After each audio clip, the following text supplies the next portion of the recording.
But what Harvey talks about also is that there are the practices that African Americans participated in publicly, even sometimes in the same church buildings as white Christians, where they weren't necessarily allowed to have leadership roles, or almost always were not allowed to have leadership roles. Um, and then there were the practices that black people and slaves in particular practiced amongst themselves. Um, and so there were developments in Christianity that white people actually imagined couldn't be happening. I mean, if they did know, they would have intervened and stopped them. But for the most part, white people expressed a belief that African American people were mentally less capable than white people, that it was impossible for them to be creative, and that, in fact, that's one of the ways that white people justified slavery, that they imagined that black brains and white brains were so different that slaves needed masters to guide them through this world. Of course, that had nothing to do with how slaves understood themselves. They knew this was simply a justification for slavery. And so, secretly amongst themselves, they developed ideas and practices that were related to how they understood themselves, that went against stereotypes and assumptions about race, but that also, in general, were held in secret, because if white people had known what black people were talking about with each other, they would have intervened. And so that's why Harvey borrows a language from another scholar of the invisible institution. And so throughout then the rest of American history, we see different developments of denominations that even after slavery, black churches and white churches remain separate, that there are different theologies, different emphases on biblical stories. Um, and and it's also just the case that the black church was really the only social institution that black people were allowed to have during slavery, and for a long time afterward. That groups of black people meeting make white people nervous, made white people nervous in the past, and really still do in many cases.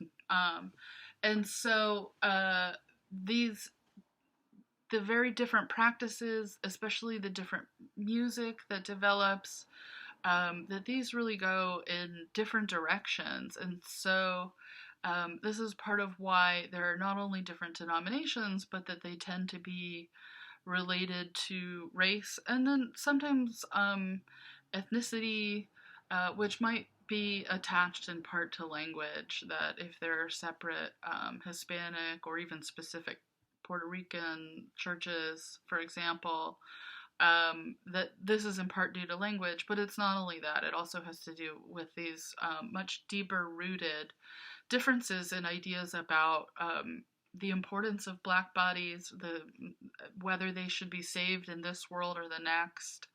And for the most part, in American Christianity, white American Christianity during this time period, it's not discussed at length in the article, but we can guess, white Christianity by and large justifies slavery, which actually took a kind of change. It took a revolution within white Christianity, that early on, particularly as evangelical Christianity, that Christianity that kind of focused on the emotional experience, developed. Um, many white evangelicals were critical of this slavery institution, but basically they could sort of see that they weren't going to be accepted by white people, and that in order to draw white people to their congregation, they had to offer a message of Christianity that was not only okay with slavery, but actually justified it. And so they turned to the Bible for kind of the opposite reasons of black Christians, that white Christians turned to the Bible as proof that slavery was God's design, that in the same way that a gender hierarchy was God's design for the world, white Christians for the most part, really argued that the differences in races and the institution of slavery were ordained by God. And the fact that black people were slaves was even evidence that God hated black people. So we see very, very different conceptions of how race and theology interact, in addition to the fact that simply, even as African Americans lost a lot of the practices that they or their ancestors might have brought with them from West Africa, that there are these other really major changes, and that we have to see that both white Christianity and black Christianity are a part of the development, a part of the change of Christianity in this time period. There are a few exceptions. There are groups such as Quakers who were extremely egalitarian in terms of gender, who didn't believe in having clergy at all. And Quakers also were some of the most adamant abolitionists. The fact is, most white Christians would not have helped slaves to run away or to be freed, anything like that, or even necessarily to fight for abolition. But there was a kind of radical egalitarianism and a movement that's called the Quakers, or the Friends. And this denomination, although small, is still really important. And in fact, Pennsylvania was founded as a Quaker state. And so it continues to influence even rules about, for instance, marriages, that anyone in the state of Pennsylvania can oversee a marriage, because it's a state that was founded on the idea that there shouldn't be clergy. So there are all these different kinds of movements. We don't have to know them all for this class, but I just want to give you a sense of the trajectory. The kind of final one is fundamentalism. It's named for a series of pamphlets that came out in sort of starting in 1910. They were called the Fundamentals. And so the word fundamentalism comes from Christianity, and really comes from a name that these particular Christians gave themselves.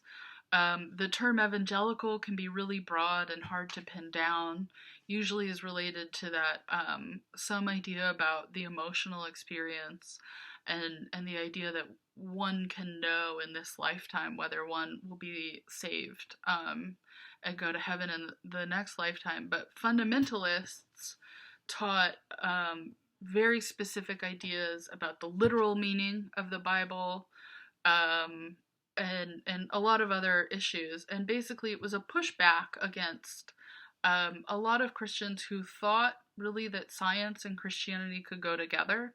That's what most Christians thought in the late 19th and early 20th century. But there were some Christians who were really dissatisfied with that idea, and that's really how fundamentalism developed. And so, for example, to go back to the idea of the split within the Baptist movement, there has been a split in the Presbyterian movement too. All different kind of movements, as well as establishments of new denominations, or sometimes even non-denominational churches. But that a lot of times the split that occurs has to do with whether or not people want to be fundamentalists, so sort of subscribing to very particular ideas about the Bible, and other ideas about the nature of the world, or if they're kind of more okay with a much broader, actually more traditional style of interpretation of the Bible. But that's a late development. There's a lot more to say about all of these, but I think to try to take in all the details at once is too much, and so better to just have a sense of the trajectory.